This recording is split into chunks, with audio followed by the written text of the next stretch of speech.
Hi everyone. I hope that you're having a beautiful day together. My name is Molly. I'm speaking to you from Dahab in Egypt, where I've been living for the last 5 years. And here I'm a freediving instructor. I'm a water therapist, psychologist, and also teaching underwater dancing. I've been invited by Thomas to share a little bit of my experience with the dolphins and yeah, how the dolphins are supporting the work that I'm doing with people here. So I wanted to start by just sharing a little bit about the dolphins themselves, a few interesting insights. For me, the dolphins they're very empathic creatures, and they're teaching me and the people that I'm working with a lot around connection, creativity, and also this element of play that sometimes we're forgetting as we become adults. Um, a few very interesting things about the dolphins, about how they specifically about how they're communicating. So the dolphins, probably you know, but they have this unique form of communication and way of orienting themselves. They're using echolocation. One of the ways they're using echolocation. So they can echolocate and find out what is in front of them up to 6 meters away. And also going under the ground, 1 foot under the ground, and 1 foot inside any object or body that is in front of them. And the way they're doing this, they're sending out some kind of sonar signals, and then it's bouncing back to them, and they're receiving it in as a visual imagery. So they're receiving a visual imagery that is coming back to them inside of their mind, their brain. This is why they've been used, well, they're used now to check within humans for tumors or different abnormalities within the body.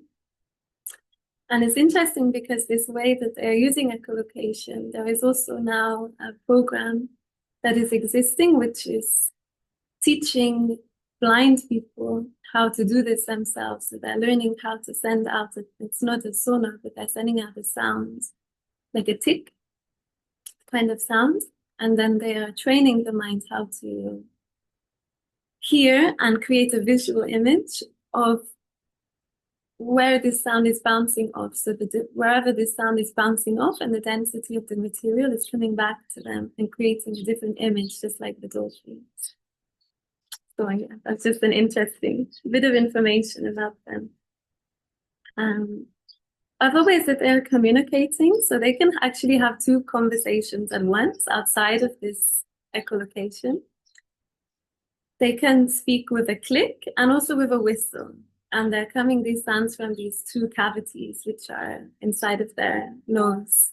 So they can actually have two different conversations at once. And they also have two different sides of their brain. One can be doing different things. So when they're sleeping, only half of the brain is sleeping and the other half is awake. Actually, we see them sometimes like this. So they're still swimming, they're in their big pods.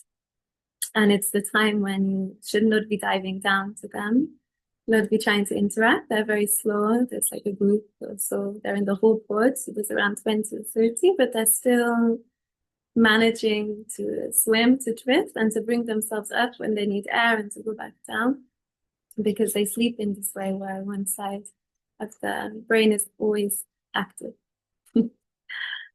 So yeah, some of the other ways that they are now helping people around the world, and there's a beautiful place where now women are giving birth in the water, and the natural dolphins who just live there.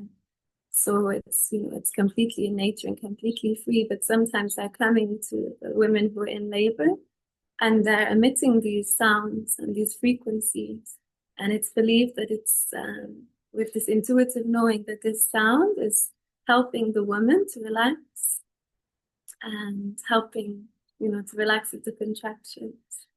So they're very empathic beings.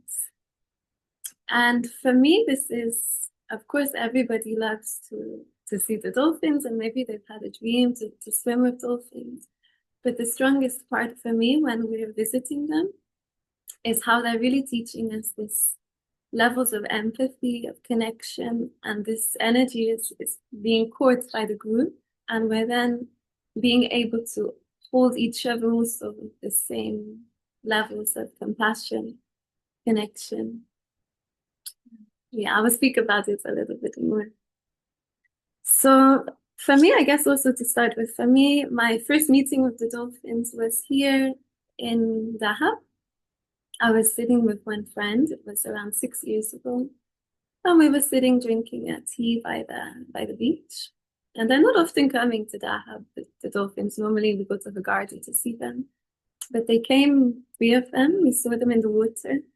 And nobody else was there. So it was a very beautiful opportunity. We jumped in the water with them.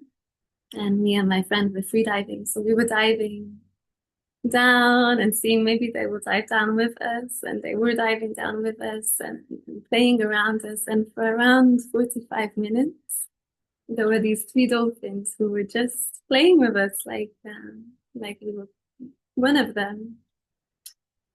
And in this time, I had such admiration for this way, because when we're learning to free dive, we're learning how to relax the body, how to be in the present moment, how to completely surrender, to be able to access this state of trance-like state and quality.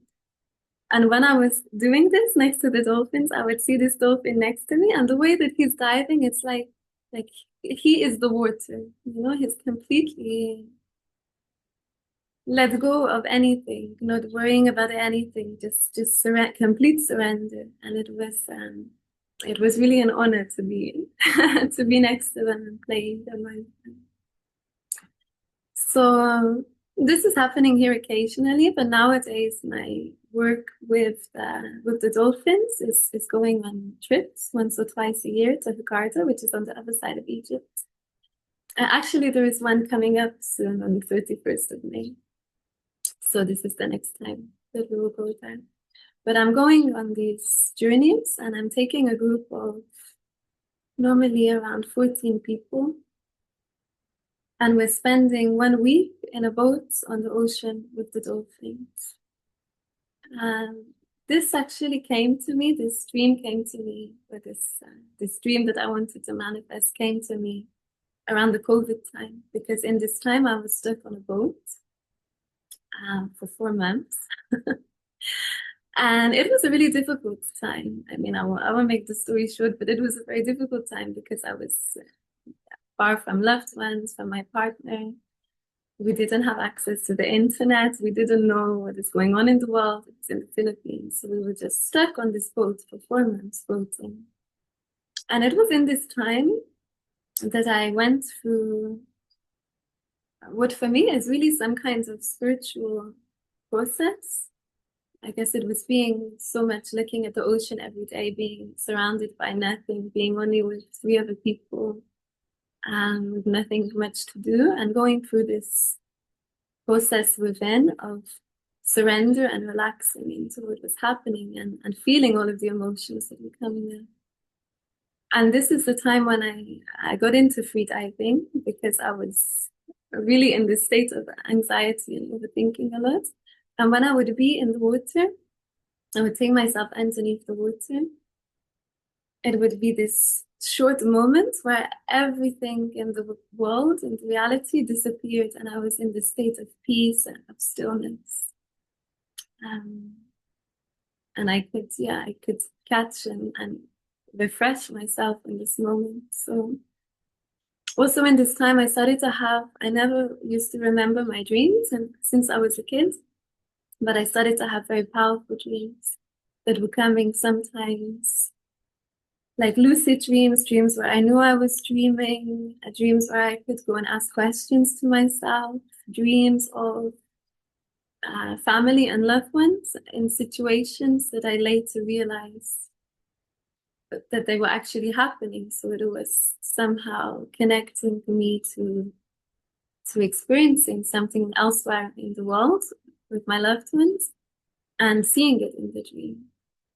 And after this difficult time, it stuck with me. It really stuck with me, this feeling that it's actually so healing for the mind and so powerful for the soul to be in this place on the boat with the water, and how the water is cleansing us, softening us, and then allowing all of these unconscious processes to really come and be available in our minds in between. So when I moved to Egypt and I also saw the dolphins, I had this knowing inside of me that I need to put these elements together, the ocean, the water, to see the dolphins, to connect with the dreams. And that's where this project kind of sprang up from.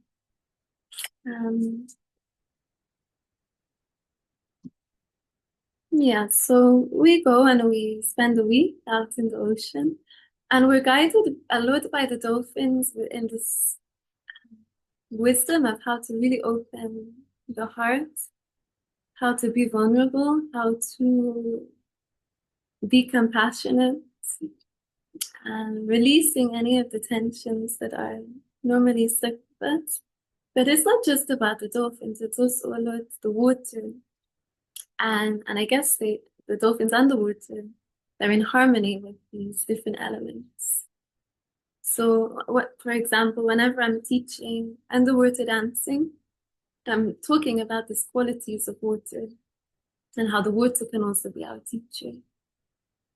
And I mean, one of the qualities of the water is how it's not having this sense of a boundary. So when we are spending a lot of time in water, or really softening our bodies in water, we are feeling this in ourselves. We're feeling that our boundaries are kind of melting, dissolving, and we're starting to feel our emotions, allowing them to spread out from us. We're also very sensitive to the emotions of others. We feel this sense of unity. And maybe probably you sense this before yourself if you're all connected to the water therapy, but sometimes then you can go outside from your space where you've been in the water to the world, and you feel so much more sensitive if you're in the city, if you're in a busy environment, because we're letting go of this borders and sense of container of the self, and starting to really feel what is also around us. And this is something that is very powerful when we're in a group for a long time and doing this together. It's a very beautiful experience. Also with water, we have this sense of flexibility, like the water and the dolphins. The way that they are, the dolphins are always in the water, so they embody this quality of flexibility, but also with the stream that is going somewhere and then the rock appears. It's never just crashing into the rock and being stiff. It's surrendering and it's flowing around. And for me, the water it's a really big teacher of this also for us as humans in the life, when we're feeling this in our bodies and watching this in the dolphins. And then going back to the life, when we would normally meet an obstacle and feel resistance and feel stress, we have now more this energy within us to say, okay, I will surrender, let's flow around it, and let's see what will come. Yeah. One more thing I wanted to speak about with the water is this quality it has of patience. So, when we move in the water, or for example, the water when it's dropping down on the stone, and the stone is slowly being eroded by the water, even though the water is very soft and it's being very patient to get to what to do what its action is. The same when we're moving in the water. So if we're dancing in the water, and if the dolphins are moving in the water, then if I will, put up my arm, normally in the land, this action can be very quick, and then I'm waiting. I want the result to be instantaneous. But in the water, if I put up my arm, I have to wait. I have to first be patient because this will change my buoyancy. And then slowly I will move somewhere else if I'm giving this time. And it's a very beautiful space where we really have access to this patience, to this feeling that, we can act and then we can really wait and see what is the response. Aside from the normal life where a lot of us are having to very quickly make an action, respond, react, what's now, what this. And it's teaching a lot this element of patience of maybe I will just try something and put out an impulse and then wait and see what is given back to me before I make my next move or my next decision. So yeah, even before the dolphins really come to teach us, the water is teaching us a lot, probably, Um, something else I wanted to share. So yeah, what I mentioned is the way that the dolphins are teaching us connection, but something that really, really sticks out to me when we are with them is this element of community. So last time I was there, I was seeing the dolphins, and they're there in this family. Like there are babies, there are the adults, they're moving together.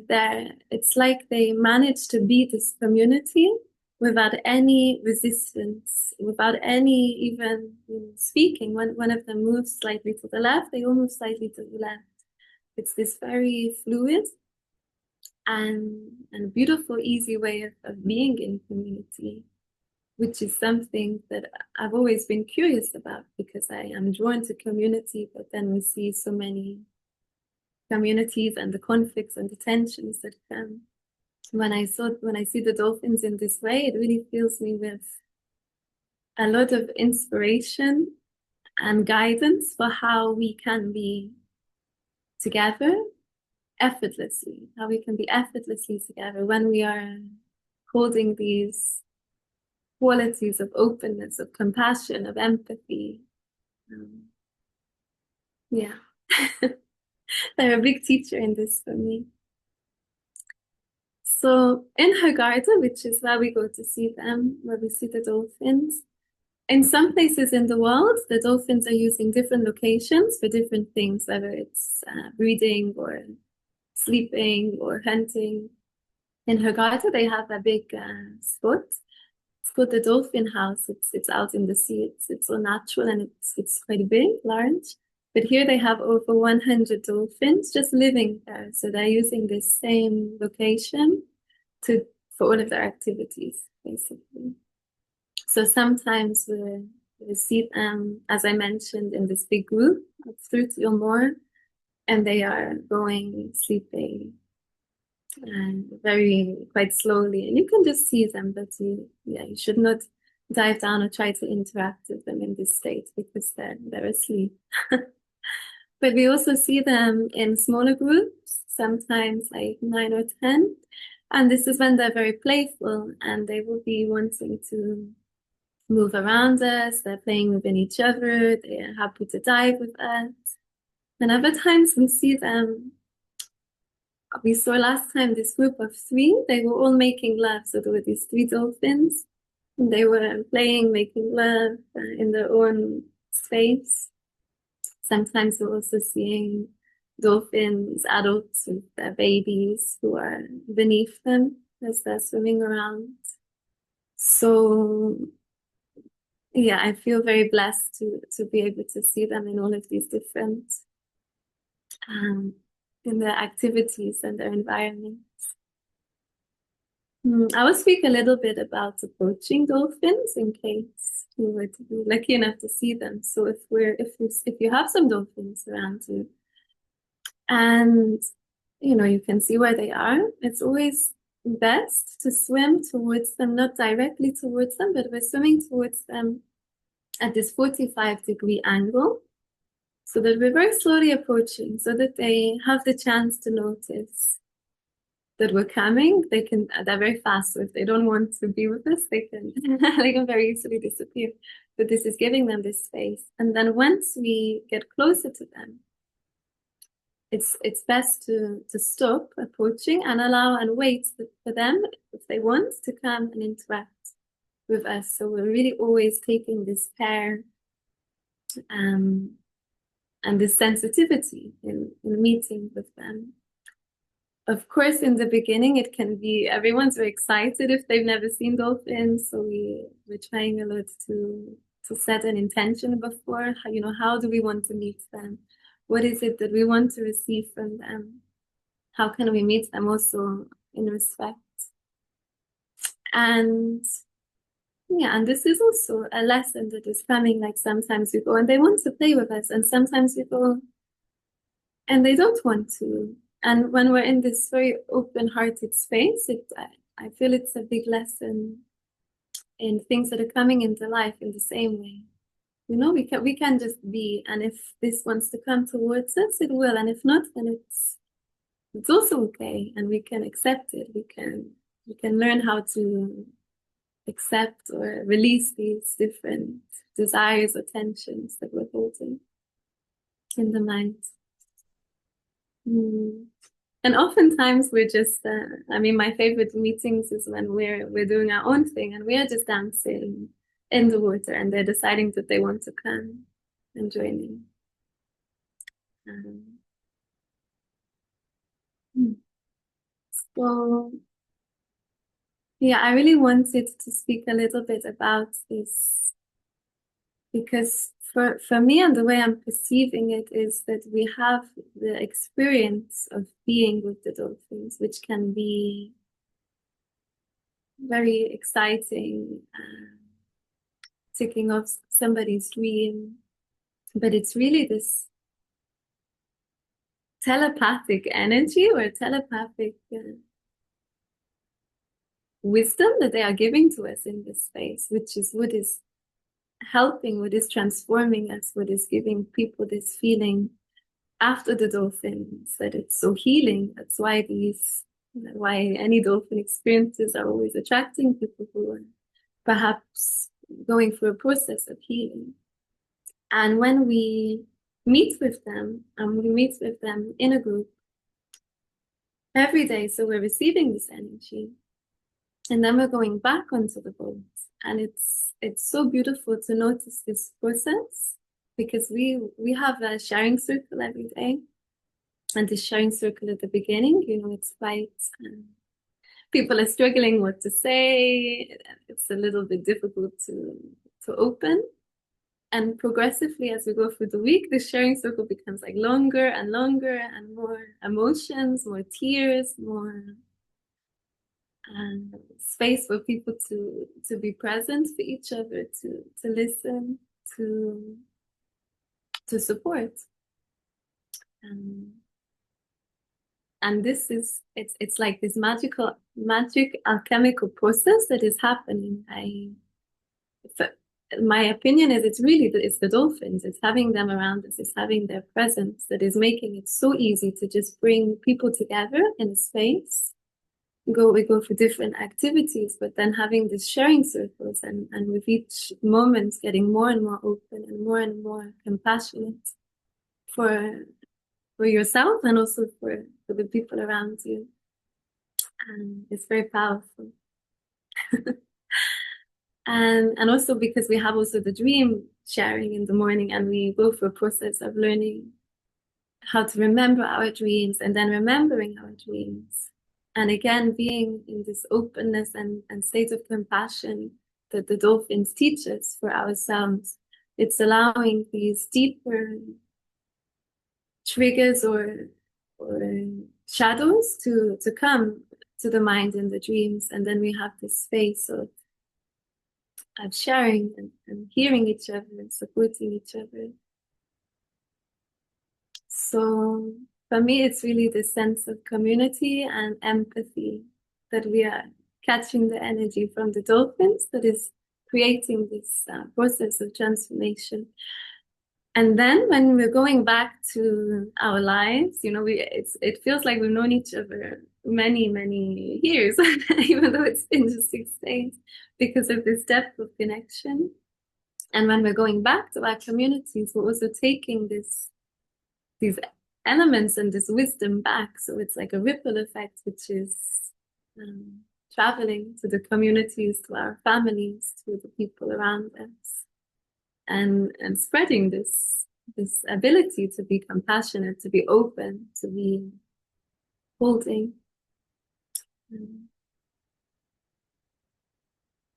Yeah, they bring some very beautiful experiences for people. So in one of the trips that we did, there was a woman who was struggling with a relation to her sister. She was feeling always that her sister cannot give her the care or the understanding that she needs to feel safe to be in this relation. So this was throughout her life, and it was something that came up for her very deeply on this trip. And when she was receiving water therapy one day, she felt that the woman who was giving her the water therapy, it was the person I worked with on the trips, that she in this moment was actually her sister, and she was feeling and receiving this love that her sister has inside of her, and this care to be an older sister that for whatever reason, because of her own tensions, experiences, like she cannot manage to give this, but still the gal on the trip, she managed to receive this through the water therapy from another woman who was giving.